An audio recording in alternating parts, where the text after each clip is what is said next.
আসসালামু আলাইকুম। এর আগে তো ক্লাস নিছি, আমি তোমাদের রাত ভাইয়া আহসানুল্লাহতে পড়াশোনা করতেছি। আজকে তোমাদের বরাবর হচ্ছে বল। এরপরে আমরা বলবো জড়তা। জড়তা কি?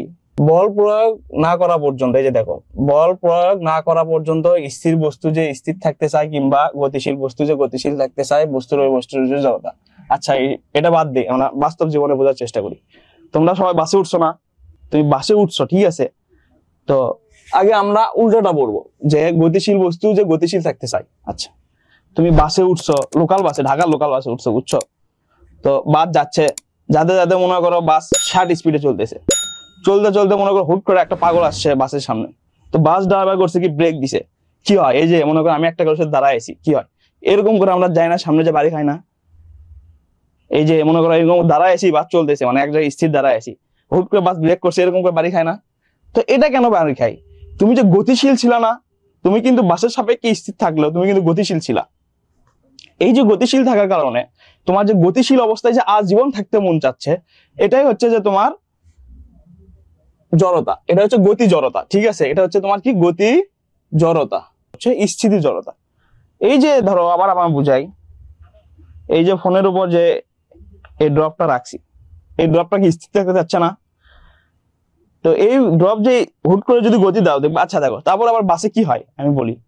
বাসে, এই যে বাসে বা বাইকের পিছনে যারা যদি কেউ উঠে থাকো, দেখবা হুট করে যদি বাস ছাড়ে, দেখো পিছন দিকে একটা ধাক্কা লাগে, এরকম করে হয়ে ওঠে, মানে হুট করে যদি বাস জোরে টান দেয়। তো তুমি যে স্থির ছিল না, মানে একদম থামা বাস, তো স্থির ছিল না, তুমি এই যে স্থির থাকার কারণে বাস হুট করে টান দিছে, তো তোমার তারপরে কিছুক্ষণ স্থির থাকতে মন চাচ্ছে, এই কারণে তুমি পিছন দিকে চলে আসো। এটাই হচ্ছে স্থিতি জড়তা।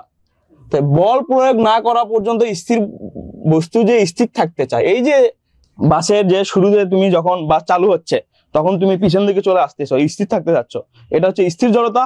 এবং পরে যখন বাস ছাড়লো, মনে করো বাস ছাড়াবো, তুমি এভাবে আসো, যাচ্ছ যাচ্ছ যাচ্ছ, কিন্তু হুট করে থেমে গেছে, তো এইভাবে তুমি সামনে চলে গেছো, এটা কি গতি জড়তা। আচ্ছা, স্থির জড়তা কি? স্থিতি জড়তা হচ্ছে এইটুকু, বল প্রয়োগ না করা পর্যন্ত স্থির বস্তু যে স্থির থাকতে চায়, এইটুকু কি স্থিতি জড়তা। আর গতিশীল বস্তু যে গতিশীল থাকতে চায়, বস্তুর ওই বস্তু হচ্ছে গতি জড়তা। এরপরে আমরা বলবো মৌলিক বল। এই মৌলিক বল বিষয়টা কি জানো? আমরা পড়ে আসছি, ইন্টার পড়া শেষ, মানে লাস্টের দিকে আমরা বুঝছি, অনেক স্যার বুঝায় না, বলবো বই দিকে পড়ে নিও, বইয়ে পড়তেছো মহাকর্ষ বল, তড়িৎচম্বক বল, মৌলিক বল, মুখস্থ করে যাচ্ছ, পরে আবার ভুলে যাচ্ছ, আবার সূত্র পড়াচ্ছে, আবার আরেক স্যার পড়াচ্ছে, আবার বই রিভাইজ দিচ্ছ, তোমার বইয়ে বিষয়টা আছে, বই দেখে পড়ে নিও।